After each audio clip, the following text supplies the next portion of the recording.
This is Hot Toys TMS033 Boba Fett, based on his return in Mandalorian Season 2. And he's finally back in his own armour, so any retro Star Wars fans, this is your time to see whether it's worth buying this figure. Will he fit your collection?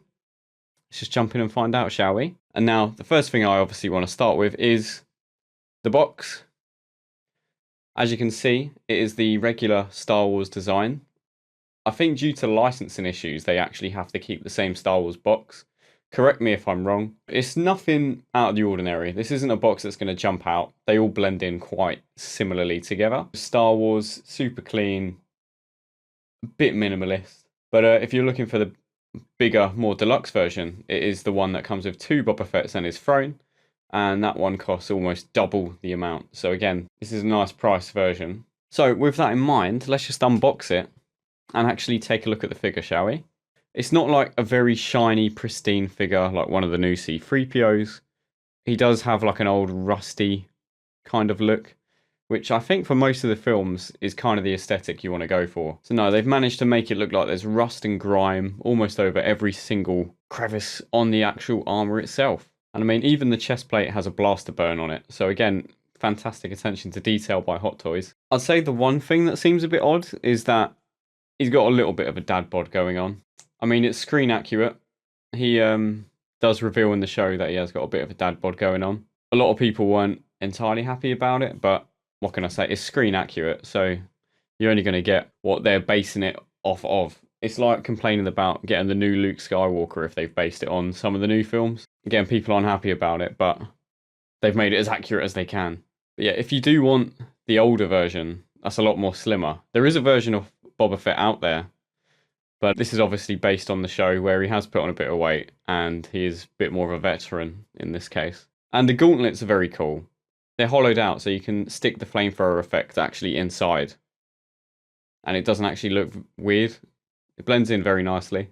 I think the main part of the armour is obviously the head sculpt / helmet.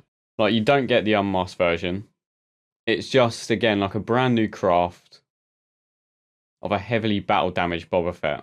And the little rangefinder he's got on his head, that is movable. So again, I think that's quite cool. So you can actually have it in a position if you want to make it look like he's aiming at something. A lot of possibilities here with this one.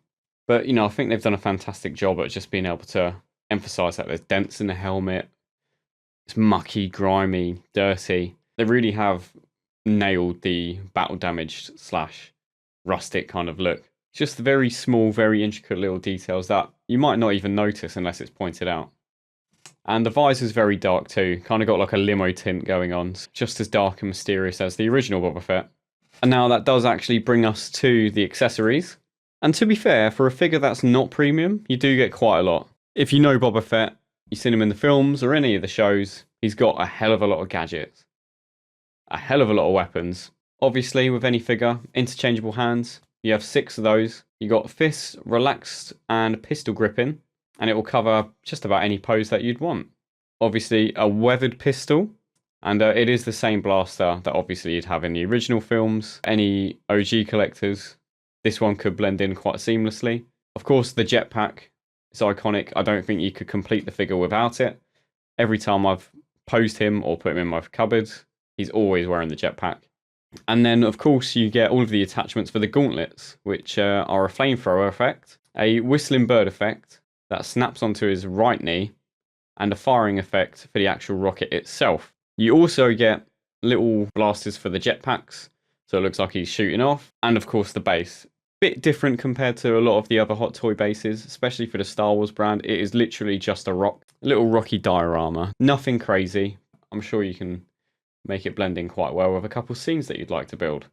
And I mean, most of it is pretty similar to the deluxe version. All you're basically missing out on is a throne and an extra figure. So if you'd want to pay double, you'd get 2 of them. But if you just want to put it in a cupboard and display him, why would you need 2? I think 1 is perfectly enough. And now that brings us to articulation and posing. Does it pose well? Short answer, it's tricky. Yeah, and he's very layered with armour. A lot of different plastics getting in the way if you want to move the arms about. But overall, he's quite a stocky character when it comes to posing in the films anyway. But you're not looking for like an agile climbing up the walls, Spider-Man type of hot toy. He is just going to be there, standing with his gun, basically just ready for action, aiming at something. And you can achieve this with the amount of articulation it's got. So with the arms, the shoulder bells lift up enough to get a two-handed shooting pose, but the fabric of the cloak bunches up around his armpits. So again, this is what I'm on about with the restricted movement. And the ab crunch basically doesn't exist. You can't really move him too much this kind of way. There's just too much going on, too much plastic in the way. The legs are a bit easier to move. You'd kind of expect that, because most of his positioning will be leg-based, and his arms will just be up, pointing the gun, lifting up a gun. Mainly stuff to do with bloody guns. And also, there's a tube issue, which is quite known throughout Boba Fett figures. It's the rubber hoses running from his arms to his chest. They're quite stiff. So if you're going to try and wrestle with it to try and get him in a position, it's risky. You might break it. It might snap. Do that however you'd want, but just be very, very careful because these things are very delicate. So now, just wanted to do a bit of a height comparison. And as he is from The Mandalorian Season 2, who better to pose him with than The Mandalorian himself? You'll notice the height differences. They're almost identical, blending quite well together. And you can get some nice poses with them in a cupboard together. But if you're looking for something OG, I'm sure you could pose him with Darth Vader as well. That'll blend in nicely. But for me, I only have The Mandalorian at the time of filming. So, pros and cons. Let's get into it. Pros, obviously the armor. Absolutely beautiful design. The weathered look. Oh, how rusty. Yeah, it just looks incredibly authentic and battle damaged. I absolutely love it.